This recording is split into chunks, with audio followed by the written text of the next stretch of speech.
அன்புக்குரிய சகோதர சகோதரிகளை, நீங்களும் ஆலிம்களாகலாம் என்ற இந்த வகுப்பில் வெள்ளி சனி ஆகிய 2 நாட்கள் குர்ஆனுடைய அர்த்தத்தையும் அதில் உள்ள இலக்கண விதிகளையும் நம்ம பார்த்து வருகிறோம். அதில் இதுவரைக்கும் பக்கரா சூராவுடைய 88 வசனங்களை நம்ம பார்த்துவிட்டு 89வது வசனத்தில் ஒரு வரி வரைக்கும் பார்த்துருக்குறோம். என்ன பார்த்துருக்குறோம்? வலம்மா ஜாகும், இது பார்த்தது, நேற்று பார்த்தது. வலம்மா ஜாகும், அவரிடம் வந்த பொழுது, கிதாபுன், ஒரு வேதம் வந்த பொழுது, மின் இந்தில்லாஹி, அல்லாவிடமிருந்து ஒரு வேதம் வந்த பொழுது, அது என்ன மாதிரி வேதம் என்றால் முசாத்திகுன், மெய்ப்படுத்தக்கூடிய, லிமாமாகும், அவர்களிடம் உள்ளதை மெய்ப்படுத்தக்கூடிய ஒரு வேதம் வந்த பொழுது என்ன செஞ்சாங்கன்னு இனிமேல் சொல்ல போகிறோம். இதுக்கு இடையில் இன்னொரு இலக்கண ஒரு விதியை நம்ம தெரிஞ்சுக்கணும். அதாவது பேச்சு வழக்கில் ஒரு வாக்கியத்தை நம்ம சொல்லும் பொழுது என்ன செய்வோம்னு கேட்டால், ஒரு வாக்கியத்தை முடிக்காமலேயே இன்னொரு வாக்கியத்தை நடுவில் போட்டு அப்புறமேல அந்த வாக்கியத்தை முடிப்போம். அது இடை வாக்கியமாக, இடையீட்டு வாக்கியமாக ஒரு வாக்கியத்தை நம்ம போட்டு பேசுவோம். எழுத்தில் அப்படி சொல்ல மாட்டோம். குர்ஆன் பேச்சு வழக்கில் தானே வந்திருக்குது, எழுத்த வரலையில். ஆனால் இப்போ பேச்சில் எப்படி சொல்லுவோம் என்று கேட்டால், ஒரு வாசகத்தை சொல்லுவோம், அதை முடிக்காமல் என்ன செய்வோம், நம்ம வேற ஒரு வாசகத்தை சொல்லிவிட்டு அப்புறமேல் முடிப்போம். இதை புரிஞ்சுக்க உதாரணம் சொன்னால் தான் உங்களுக்கு நல்லா விளங்கும். இப்போ நான் சொல்கிறேன், எப்படி சொல்கிறேன்னு கேட்டால், நான் திருச்சி சென்ற போது, நான் திருச்சிக்கு போய் திருச்சி சென்ற போது காவேரியில் குளித்தேன். காவேரி யார் அங்கே இருக்குது, நான் குளித்தேனுங்கிறேன். இது வாக்கியம். நான் திருச்சி சென்ற போது காவேரி ஆற்றில் குளித்தேன் இப்படின்னு சொல்லிட்டோம்னா முழு வாக்கியத்தை கரெக்டாக சொல்லிட்டோம். ஆனால் பேச்சில் என்ன செய்வோம்னு கேட்டால், சில நேரத்தில் நான் திருச்சி சென்ற போது, அது ஒரு நல்ல ஒரு ஊர், அப்படி சொல்லிவிட்டு காவேரியில் குளித்தேன்னு சொல்லுவோம்.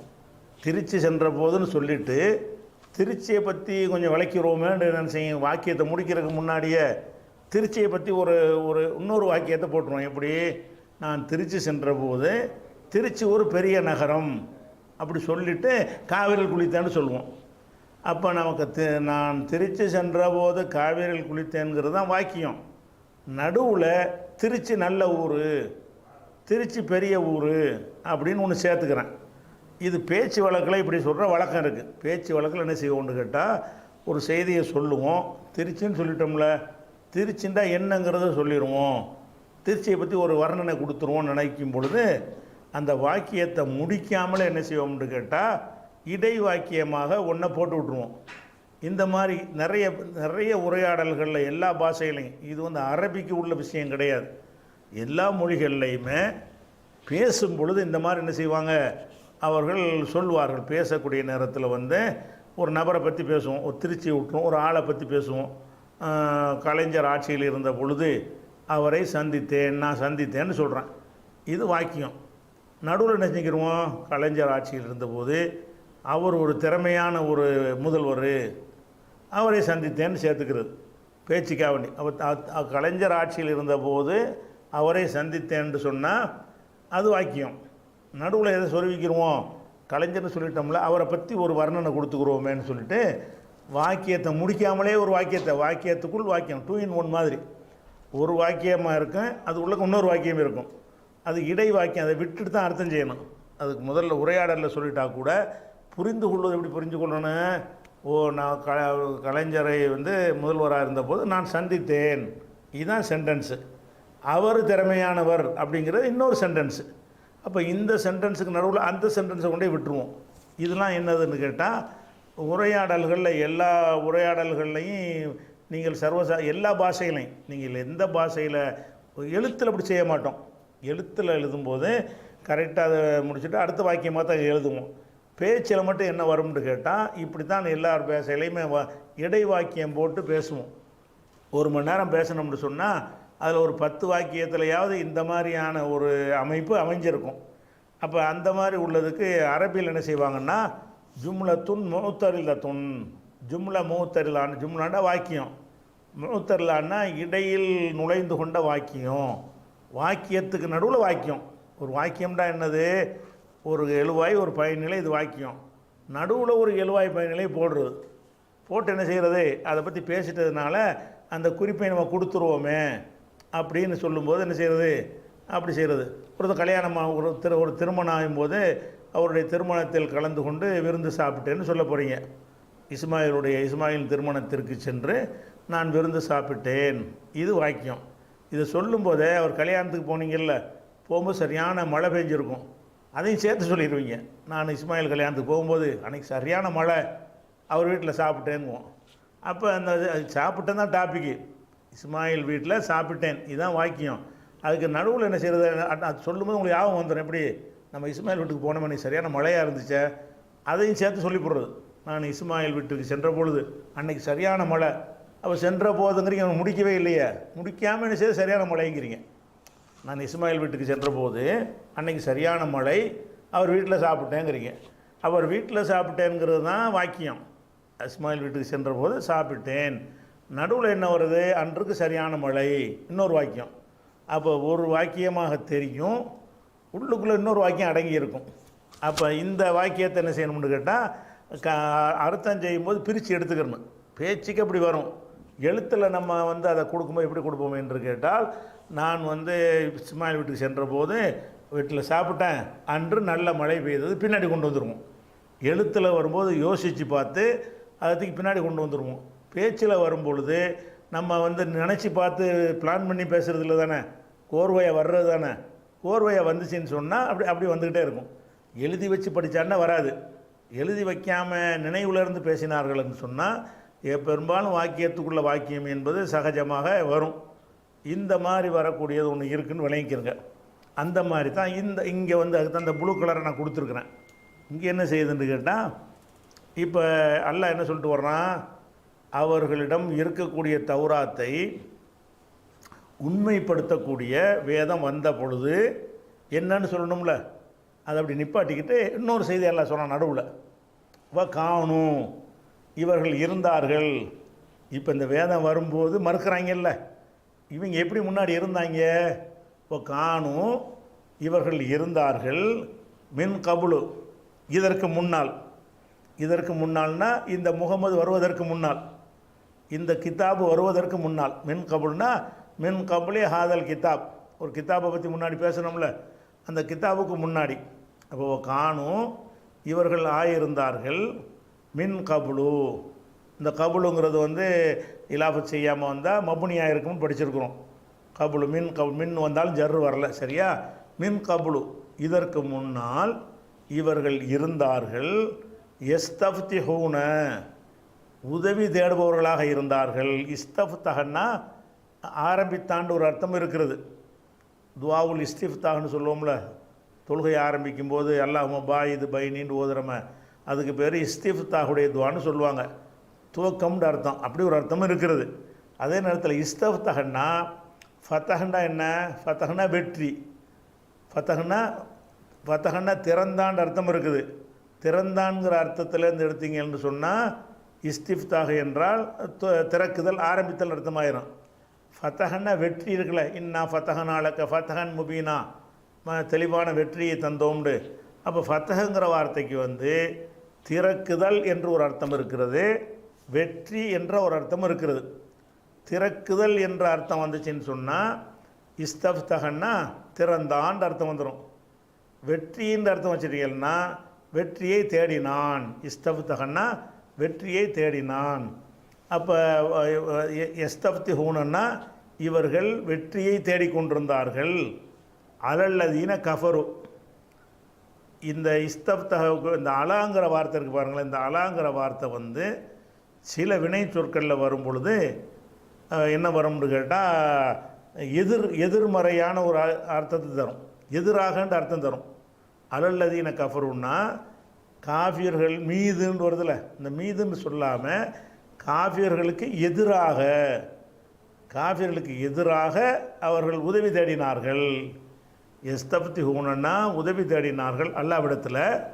யாருக்கு எதிராக, அலல்லதீன கஃபரு, காஃபியர்கள் மீதுன்னு வருதில்ல, அந்த மீதுங்கிறது பொருந்தாது, எதிராங்கிறதுக்கு தான் அந்த வார்த்தையை போடுவாங்க. அலல்லதீன கஃபருன்னு சொன்னால் வந்து காஃபிர்களுக்கு எதிராக.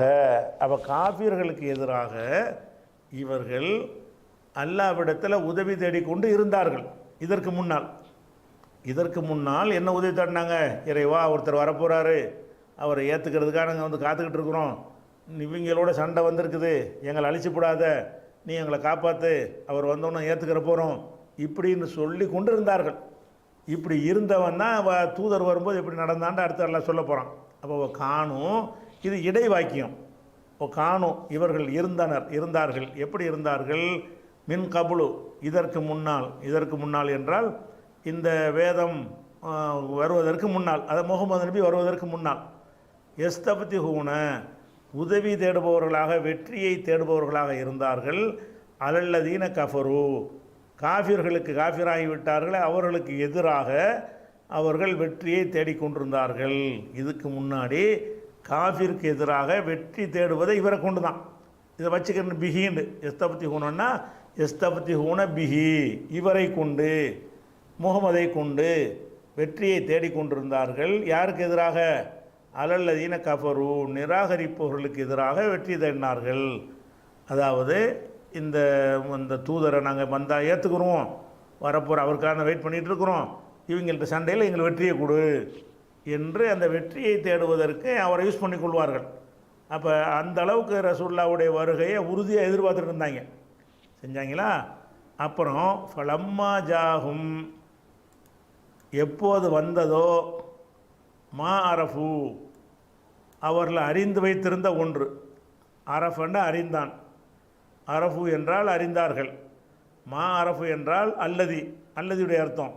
அல்லதி அரஃபு, எதை அறிந்து வைத்திருந்தார்களோ அந்த ஒன்று. எதை அறிந்து வைத்திருந்தார்கள்? முகமதை அறிந்து வைத்திருந்தார்கள். ஃபலம்மா ஜாஹும் மா அரஃபு, அவர்கள் அறிந்து வைத்திருந்தது அவர்களிடம் வந்த பொழுது, அதாவது முகமது நபி வந்த பொழுது, கஃபரு பிஹி, அவரை நிராகரித்து விட்டார்கள். இதுவரைக்கும் அவரை கொண்டு தான் வெற்றி தேடிட்டு இருந்தாங்க. ஃபலம்மா ஜாஹும், அவர்களிடம் வந்த பொழுது, என்ன வந்த பொழுது? மா அரஃபு, மாண்டா அல்லதின்னு போட்டுக்கிறோங்க. அல்லதி அரஃபு, எதை அவர்கள் அறிந்து வைத்திருந்தார்களோ அந்த ஒன்று. எதை அறிந்து வைத்திருந்தார்கள்? ஒருத்தர் முகமதுன்னு வரப்போகிறாரு, கடைசி நபி வரப்போகிறாரு, அவர் இந்த மதீனாவுக்கு விரட்டப்படுவார், இந்த ஊர் மக்கள் அடைக்கலம் கொடுப்பாங்க, நம்மளும் ஒரு ஆளால் போய் சேரணும் என்று அறிந்து வைத்திருந்தார்கள். அப்போ ஃபலம்மா ஜாஹும், அவர்களிடம் வந்த பொழுது, மா அரஃபு, அவர்கள் அறிந்து வைத்திருந்த ஒன்று. அறிந்து வைத்திருந்த ஒன்று என்பது முகமது நபியின் வருகை தான். அந்த அறிந்து வைத்திருந்த ஒன்றுக்கு தஃப்சீர் என்ன? அறிந்து வைத்திருந்த ஒன்று, அதாவது முகமது நபியின் வருகை அவர்களுக்கு வந்த பொழுது, கஃபரு பிஹி, அவரை நிராகரித்து விட்டார்கள். அவர் வர்றதுக்கு முன்னாடி அவரை வச்சு உதவி தேடிட்டு இருந்தாங்க. அவர் வந்த உடனே அவரை நிராகரித்து விட்டார்கள். ஃபலானத்துல்லாஹி, எனவே அல்லாஹ்வுடைய சாபம் அலல் காஃபிரீன், காஃபிர்கள் மீது உண்டாகட்டுமாக, காஃபிர்கள் மீது இருக்கிறது. லானத்துல்லாஹி, அல்லாஹ்வுடைய லானத்து அலல் காஃபிரீன், காஃபிர்கள் மீது உள்ளது அப்படின்னு வந்துருச்சு. இதில் ஒரு இலக்கண ரீதியாக இன்னொரு விஷயத்தை தெரிஞ்சுக்கணும். என்ன தெரிஞ்சுக்கணும்னா, இந்த லம்மான்னு ஒன்று வந்துச்சுல்ல, அதை எங்கே கொண்டே முடிக்கிறது? அது முடிவு இல்லாமல் நிற்கிது பாருங்க. ஒலம்மா ஜாகும், அவர்களிடம் வந்த பொழுது, கிதாபுன், ஒரு வேதம் வந்த பொழுது, மின் இந்தில்லாஹி, அல்லாவிடமிருந்து ஒரு வேதம் வந்த பொழுது. என்ன மாதிரி வேதம்? முசத்திக்கும் லிமாம் ஆகும், அவர்களுடன் உள்ள ஒன்றை மெய்ப்படுத்தக்கூடிய, அவர்களிடம் உள்ள தௌராத்தை மெய்ப்படுத்தக்கூடிய வேதம் வந்தபோது என்னன்னு ஒன்றும் சொல்லலை, வந்த போதுன்னு சொல்லிட்டு இடை வாக்கியத்தை ஒன்று போட்டாச்சு. அப்போ வந்தபோது மறுத்தார்கள்னு நம்ம விளங்கி அங்கே வச்சுக்கிறணும். வந்த பொழுது மறுத்து விட்டார்கள். எதை வச்சு விளங்கிக்கணும்னு கேட்டால், பின்னாடி ஒரு காலில் சொல்லி காட்டுறான்ல, பலம்மா ஜாகுமா அரபு கஃபருபிஹி, அறிந்து வைத்திருந்த ஒன்று வரும் பொழுது கஃபருபிஹி, மறுத்து விட்டார்கள்ண்டு. இந்த கஃபருபிஹி மாதிரி வார்த்தை அங்கேயும் போட்டுக்கிறணும். ரெண்டு ஒரே மாதிரி, ரெண்டு லம்மா வருதுல்ல, வந்த போதுன்னு. இந்த வந்த போதுக்கு ரிசல்ட்டை சொல்லியாச்சு. அந்த வந்தபோது என்பதற்கு ரிசல்ட்டை சொல்லலை, வந்தபோது நிற்கிது. வந்தபோது என்னன்னு ஒன்றும் இல்லை. இந்த இடத்துல வந்து என்ன விவரமாக இருக்குது எப்படி லம்மா ஜாஹும் மா அரஃபு அவர்கள் அறிந்து வைத்திருந்தது அவர்களிடம் வந்தபோது கஃபரு. அப்போ இந்த லம்மா வந்து வந்த போதுன்னு சொல்கிறோம்ல, அது முடிக்கிற இடம் இங்கே சொல்லப்பட்டுருச்சு. அறிந்து வைத்திருக்கிற ஒன்று வந்தபோது கஃபரு மறுத்து விட்டார்கள். இப்படி தான் வரணும். லம்மான்னு வந்துச்சுன்னு சொன்னால் அவன் வந்தபோது நான் கொடுப்பேன், வந்தபோது அவன் அடிப்பான், இப்படின்னு எந்தையாவது ஒன்று சொல்லணும்ல. வந்த போதுன்னு சொல்லிட்டாலேயே 2 வாக்கியம் வரணும். இங்கே 2 வாக்கியம் கரெக்டாக வந்துருச்சு ரெண்டாவது லம்மாவில். முதல் லம்மாவில் என்ன வரல, அந்த வாக்கியத்தை பாதி வாக்கியம் தான் இருக்குது. எது இருக்குது? லம்மா ஜாகும் கிதாபமின் இந்தில்லாஹி முசத்திக்கும் லிமாமாகும், அவர்களுடன் உள்ள வேதத்தை மெய்ப்படுத்தக்கூடிய ஒரு கிதாபு அல்லாவிடமிருந்து வந்தபோது உன்னையும் காணாம், வந்தபோதுன்னு சொல்லிட்டு இடை வாக்கியத்துக்கு அல்லா போயிடறான். அப்போ வந்தபோது அதை நிராகரித்தார்கள்னு இங்கே 2வது தடவை போடுறான்ல, இந்த கஃபருவை அங்கேயும் வச்சுக்கிறணும். கஃபருன்னு நிராகரித்தார்கள்னு இதே மாதிரி, அதாவது கிதாபு வரும்போது நிராகரித்தார்கள். அவர்கள் அறிந்து வைத்திருந்த ஒன்று, அதாவது ரசூல் அவர் வந்தபோது நிராகரித்தார்கள். இப்படி என்ன செய்வாங்கன்னு கேட்டால், இப்போ ஒரு வாக்கியத்திலேயே ஒரு பகுதி பின் வாக்கியத்தில் விளங்கப்படுமானால் முன் வாக்கியத்திலேருந்து போக்கிடுவாங்கன்னா விளங்குறதுன்னு முக்கியம். வந்தபோது ரசூல் வரும்போது மறுத்தார்கள்னு சொன்னால் கிதாபு வரும்போது மறுத்தார்கள்னு வந்துடும்ல. 2வது விஷயம் வந்து ரசூல் வர்றதை பற்றி பேசுது. முகமது வந்தபோது மறுத்து விட்டார்கள்ங்கிறோம். முகமது வந்த போட்டு மறுத்தாங்கன்னு சொன்னால் கிதாபையும் மறுத்தானே இருப்பாங்க.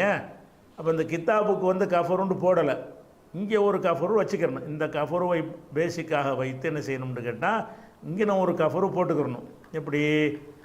வலம்மா ஜாகும் கிதாபும் நெந்தில்லாஹி, அல்லாவிடமிருந்து கிதாப் வந்த பொழுது, முசத்திக்கும் லிமாமாகும் அவங்களோடு உள்ளதை மெய்ப்படுத்தக்கூடிய கிதாப் வந்த பொழுது கஃபருங்கிற ஒரு கஃபரு போட்டுக்கிறணும். கற்பனையில் குரானில் போட்டு எழுதக்கூடாது. கஃபரு அதை மறுத்து விட்டார்கள். அப்போ கிதாபு வரும்போது மறுத்து விட்டார்கள், ரசூல் வரும்போதும் மறுத்து விட்டார்கள். இடை வாக்கியமாக என்ன செய்கிறது? நீ மறுக்கிறிய, இதுக்கு முந்தைய நீ மறுத்துக்கிட்டா இருந்த, இப்போ தானே மறுக்கிறீங்க. இதுக்கு முன்னாடி என்ன பண்ணிகிட்டு இருந்தீங்க? எப்போ வருவார்னு ஏங்கிட்டு இருந்தீங்களா இல்லையா? அவர் பேரை சொல்லி அல்லாட்ட உதவி தேடிக்கிட்டு இருந்தீங்களா இல்லையா? அதை சொல்லி காட்டிக்கிறான்ல. நீ மறுத்து விட்டார்கள். காணும் இவர்கள் இருந்தார்கள், மின் கபுல் இதற்கு முன் இருந்தார்கள். எப்படி இருந்தார்கள்? எஸ்தப்தி ஹூன உதவியை வெற்றியை தேடக்கூடியவர்களாக, அதாவது இவரை கொண்டு வெற்றி தேடக்கூடியவர்களாக இருந்தார்கள். அலல்லதீன கஃபரு காஃபிர்களுக்கு எதிராக, காஃபிராகி விட்டார்களே அவர்களுக்கு எதிராக இவரை கொண்டுங்கிற இங்கே சொல்லப்படலை, நமக்கு விளங்குது. இவரை கொண்டு வெற்றியை தேடிக்கொண்டு இருந்தார்கள். இப்படி இருந்தவங்க தான் அவர் வந்தவனை மறுத்துவிட்டாங்க. லம்மா ஜாகும் மாரஃப் அவர்கள் அறிந்து வைத்திருந்த ஒன்று அவர்களிடம் வந்த பொழுது கஃபரு பிஹி அதை மறுத்து விட்டார்கள். ஃபலஅனத்துல்லாஹி அல்லாஹ்வுடைய சாபம். இது வந்து அல்லாவே சொல்கிறதுனால நம்ம துவா மாதிரி அர்த்தம் செய்யக்கூடாது. அதாவது அவர் மீது அல்லாஹ் காஃபிர் மீது அல்லாஹ்வுடைய சாபம் உண்டாகட்டுமாக அப்படின்னு சொல்லக்கூடாது. நம்மளா சொன்னால் தான் அப்படி சொல்லணும். அல்லாவே சொன்னால் சாபம் இருக்கிறது, அல்லாதன்னு முடிவு செய்கிறவனாக இருக்கான் அந்த சாபத்தை. ஃபலஅனத்துல்லாஹி அல்லாஹ்வுடைய சாபம் அலல் காஃபிரீன் காஃபிர்கள் மீது உள்ளது. நானாக காஃபிர் மீது சாபம்னு சொல்வதாக இருந்தால் உண்டாகட்டுமாகன்னு சொல்லணும். எனக்கு அடித்து சொல்ல முடியாது. லானத்துல்லாஹி அலல் காஃபிரீன் என் சொந்த வார்த்தையாக சொன்னால் காஃபிர்கள் மீது அல்லாஹ்வுடைய சாபம் உண்டாகட்டுமாக, அது முடிவு செய்கிற அல்லாஹ் தானே. ஆனால் அல்லாவே சொன்னால் உண்டாகட்டுமாகண்டா சொல்லுவான், அவன் கோரிக்கை வைப்பான். அப்போ அந்த அர்த்தம் கொடுக்கக்கூடாது. ஃபலானத்துல்லாஹி அல்லாஹ்வுடைய சாபம் அலல் காஃபிரீன் காஃபிர்கள் மீது உள்ளது. இந்த காஃபிர்கள் அல் காஃபிரின்னா இந்த காஃபிர்னு அர்த்தம். முன்னாடி சொல்லியிருக்கோம்ல, அல் காஃபிர் வந்துருச்சுன்னா முன்னாடி பேசப்பட்டதுன்னு அர்த்தமாயிரும். அல் காஃபிரீன் இந்த காஃபிர்கள். எந்த காஃபிர்கள்? அவர் வருவதற்கு முன்னாடி ஏற்றுக்கிறோன்னு சொல்லிவிட்டு வந்த உடனே அதை மறுக்கிறாங்களே, இந்த காஃபிர்கள் மீது அல்லாஹ்வுடைய சாபம் இருக்கிறது அப்படின்னு 89 வசனம் முடிந்து விட்டது. அடுத்தது வந்து 90வது வசனம். பிஸ மஷ்தரவு பிஹி அன்புசகும். இது கொஞ்சம் கிராமர், கொஞ்சம் ட்ரையான கிராமர் தான் இருந்தாலும் துவக்கத்தில் அப்படி இருக்கும், பழையிட்ட சரியாக வந்துடும். இந்த மாதிரி சொல்ல முதல்ல பார்க்குறதுனால பேச மஷ்தரவு பிஹி அன்புசகும், அது இதை பேசமாக தனியாக வச்சுருங்க. சரியா? அப்புறம் இதை செஞ்சுட்டு அது போனால் தான் கோர்க்க முடியும். இஸ்தரவ், இஸ்தரவுண்டா என்ன அர்த்தம்? இஸ்தரா, இஸ்தரையா, இஸ்தரவ். இஸ்தரான்னா விலைக்கு வாங்கினான், பல தடவை சொல்லிட்டோம். இஸ்தரா என்றால் இஃப்தால வசன இஸ்தரையேண்டு வரும், அது இஸ்தராண்டு ஆயிரும். அதனுடைய ஆண்பால் பன்மையில் சொல்கிறதா இருந்தால் இஸ்தர ஊண்டு வரும், அதை இஸ்தரவுண்டு சொல்லிடுவோம். அப்போ இஸ்தரவ், இஸ்தரவ் என்றால் விலைக்கு வாங்கினார்கள். பிஹி, அதை கொண்டு விலைக்கு வாங்கினார்கள். அன்புசகும், தங்களை விலைக்கு வாங்கினார்கள், தங்களை விலைக்கு வாங்கி கொண்டார்கள். சரியா? இஸ்தரவுன்னா விலைக்கு வாங்கினான், பிஹி அதை கொண்டு விலைக்கு வாங்கினார்கள், அன்புசகும் தங்களையே விலைக்கு வாங்கினார்கள். சரி. ஐ யக்ஃபுரு, கஃபரனா என்ன அர்த்தம்? நிராகரித்தாண்டு அர்த்தம். அப்போ கஃபரவுலேருந்து யக்ஃபுருன்னா நிராகரிப்பான்னு அர்த்தம். அன் வந்துருச்சுன்னு சொன்னால் மஸ்தர் ஆகி போயிடும். அன் யக்ஃபுருன்னா அவர்களுடைய மறுப்பு. குஃப்ருஹும், யக்ஃபுரு என்பதில் வந்து அதை மஸ்தர் ஆக்கணும். ஏன்னு கேட்டால் அந்த அன் வந்துச்சுன்னு சொன்னால் மஸ்தர் ஆக்கணும். ரெண்டாவது அதனுடைய நூனை எடுத்துரும். யக்ஃபுரூன்னு தானே இருக்கும். யக்ஃபுரு, யக்ஃபுரான், யக்ஃபுரூன்னு நூன் இருக்கும்.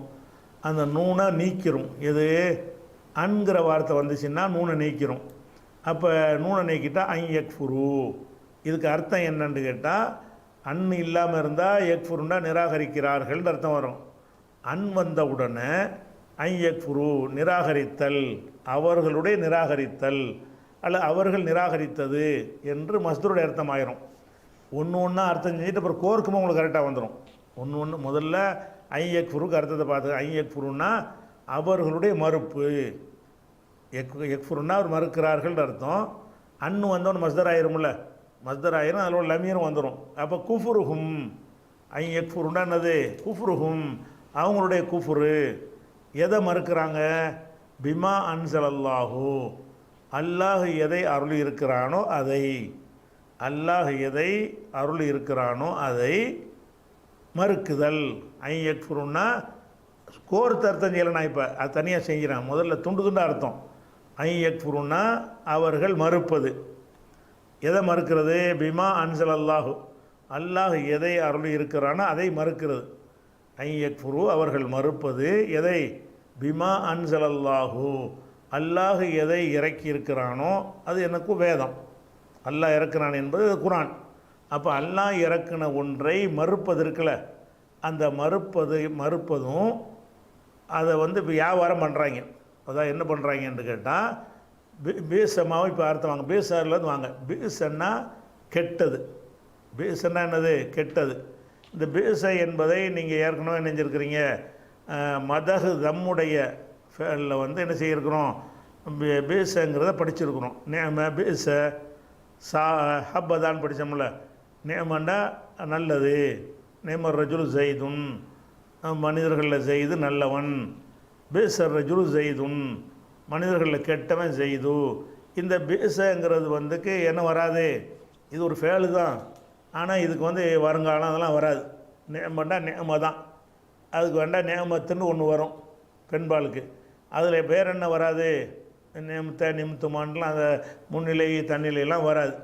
அதே மாதிரி நேமாவுக்கு வருங்கால வினை மாதிரி வருமாண்டா வராது. அந்த மாதிரியா உள்ளது தான் பேச என்பதும். நேமண்டாலும் கெட்டதுன்னு அர்த்தம், பேசண்டாலும் நேமண்டா நல்லதுன்னு அர்த்தம், பேசண்டா கெட்டதுன்னு அர்த்தம். அப்போ பேசமா, பேசமா இந்த மாண்டு வந்திருக்குது. இந்த மா வந்து இஸ்தரவோடு சேர்ந்துருக்கு. பேச மா என்பது இஸ்தரவுங்கிற ஒரு ஃபேலோடு சேர்ந்துருக்கிறது. அப்போ இந்த மா என்பது வந்து இந்த அல்லது அர்த்தம் கொடுக்க. பேசமா ஒன்று கெட்டதாக இருக்கிறது. எந்த ஒன்று? இஸ்தரவ் பிஹி, எதை கொண்டு அவர்கள் வாங்கினார்களோ, எதை கொண்டு வாங்கினார்களோ அல்லது எதை கொண்டு விற்றார்களோ. இஸ்தரவுன்னு சொன்னால் வாங்கிறது விற்கிறது ரெண்டுக்குமே இஸ்தரவு சொல்லுவாங்க. இஸ்தரவ் பிஹி எதை கொண்டு விற்றார்களோ. எதை விற்றார்கள்? அன்புசகும் தங்களை விற்று விட்டார்கள், தங்களை விற்று விட்டார்கள். எதை வாங்கி கொண்டு விற்று விட்டார்கள்னு கேட்டால், ஐ யக்ஃபுரு பிமா அன்சலல்லா, அல்லாஹ் அருளியதை நிராகரிக்கிறாங்கல்ல, அந்த நிராகரிக்கிறதுக்கு பதிலாக தங்களை விற்று விட்டார்கள். அதாவது குஃபரை விலைக்கு வாங்கிக்கிட்டாங்க, தங்களை விற்றுட்டாங்க. இது கெட்டது. அதாவது இவர்களை அல்லாஹ் ஒரு இலக்கியமாக ஒரு உதாரணம் சொல்லி இலக்கியமான வாசகத்தை போட்டு இவங்களை நமக்கு படம் பிடிச்சு காட்டுறான். என்ன படம் பிடிச்சு காட்டுறான்னு கேட்டால், இவங்க அல்லாஹ் அவருடைய வேதத்தை நம்பணும், நம்பாமல் மறுக்கிறாங்க. சரி, மறுப்பதன் மூலமாக என்னத்தை செய்கிறாங்க? தங்களை வித்துடுறாங்க. தங்களை விற்றுப்புட்டு குஃபரை விலைக்கு வாங்கிட்டாங்க. தங்களை வித்துறதுன்னு எனக்கு நான் தொலைஞ்சு போனால் பரவாயில்லை என்று வித்துடுறது. எதை விலைக்கு வாங்கிக்கிறது? குஃபரை விலைக்கு வாங்கிக்கிறது. அதை நரகத்துக்குரிய பாதையை விலைக்கு வாங்கிட்டாங்க. இது கெட்டது. இவங்க செஞ்ச அந்த வியாபாரம் கெட்டதுன்னு நல்லா வியாபாரம் மாதிரி ஆக்கி, இந்த வியாபாரம் நல்ல வியாபாரம் கிடையாது, கெட்ட வியாபாரம் அப்படின்னு சொல்லி ஒரு இலக்கியம் படித்தவங்களுக்கு இது வழங்கும். இலக்கியமான உதாரணம். இப்போ மறுபடியும் நான் தெளிவாக வழங்கிறேன். பேச கெட்டதாக ஆகிவிட்டது, கெட்டதாக இருக்கிறது. எது கெட்டதாக இருக்கிறது? மஷ்தரோ பிஹி, மா ஒன்று, அல்லது இஷ்தரோ பிஹி, இந்த பிஹிங்கிறது அந்த மாவுக்கு குறிக்கும். எதை கொண்டு அவர்கள் வாங்கினார்களோ, அன்புசகும், இஸ்தரோன்னா வித்தார்கள்னு வச்சுக்கலாம், ரெண்டுக்கும் அது பொருந்தும். இந்த இடத்துல விற்கிறது தான். இஸ்தரோ பிஹி, எதை கொண்டு விற்று விட்டார்களோ, அதாவது விற்பனை செய்து விட்டார்களோ. எதை விற்பனை செய்து விட்டார்கள்? அன்புசகும், தங்களை விற்பனை செய்து கொண்டார்கள். எதற்கு பதிலாக விற்றுக்கிட்டாங்கன்னா, ஐ யக்ஃபுரு, நிராகரிப்பதை, பிமா அன்சலல்லா, அல்லாஹ் அருளியதை நிராகரிப்பதை என்ன செஞ்சிட்டாங்க? தங்களை கொடுத்து விலைக்கு வாங்கி கொண்டார்கள்.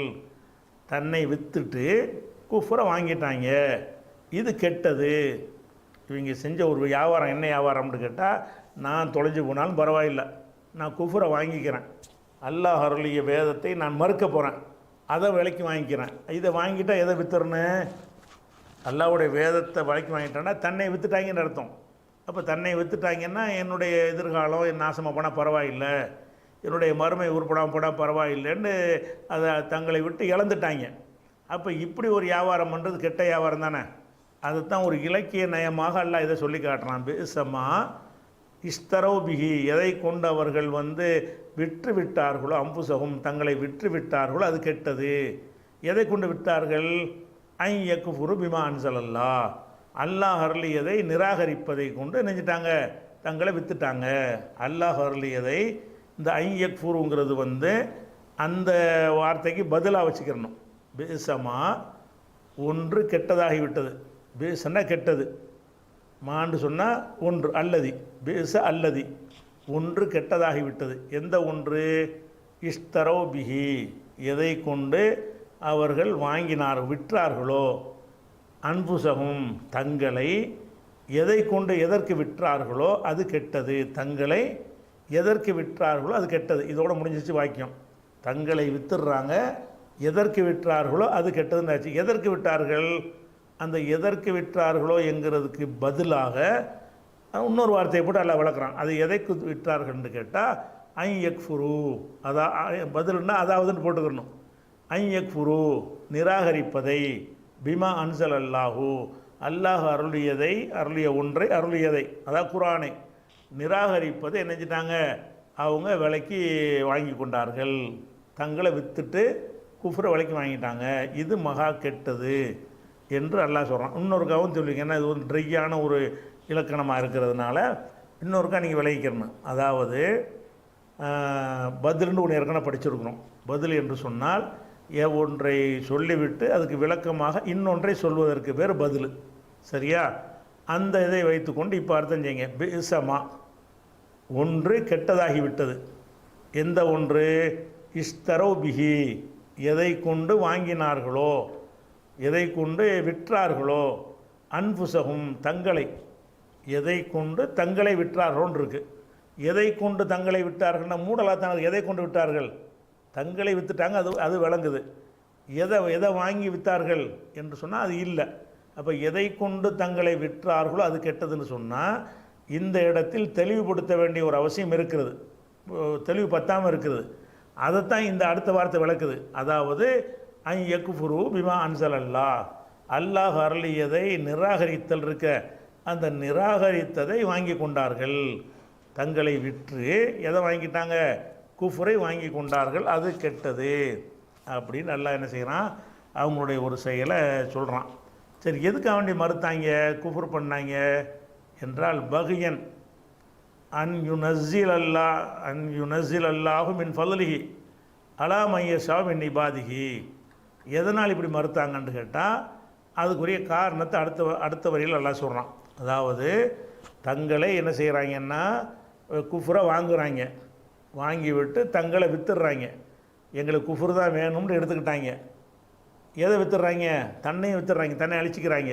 அப்போ தன்னை அழித்து குஃபரை வாங்கி கொண்டார்களே, இது கெட்டது. ஏன்னா குஃபரை வாங்கக்கூடாது, தன்னை அழித்து எதையுமே வாங்கக்கூடாது. இவங்க தன்னை அழித்து என்ன செய்கிறாங்கன்னு கேட்டால் குஃபரை வாங்கி கொண்டாங்க, கெட்டது. ஏன் அதை செஞ்சாங்க என்று கேட்டால் இது தவறான கொள்கை என்பதற்காக மறுத்தாங்களா, குர்ஆன் பொய் என்பதற்காக மறுத்தாங்களா, அந்த மறுக்கிறதுக்கு ரீசன் இருந்துச்சான்னு கேட்டால் அதை அடுத்த வரியில் அல்லாஹ் விளக்குறான். பகியன் காழ்ப்புணர்வின் காரணமாக அப்படின்ட்டு எல்லாம் விளக்குறான் எதனால் மறுத்தாங்கன்னு. அது அடுத்த வசனத்தை பார்க்குமோ இன்ஷா அல்லாஹ் அடுத்த வாரம் பார்ப்போம். அப்போ இன்னொரு தடவை இது ஆரம்பத்துலேருந்து ஒரு என்ன செய்வோம், அந்த வசனத்தை கோர்த்து கூடுதலாக விளைக்கிறோம். அஸ்ஸலாமு அலைக்கும்.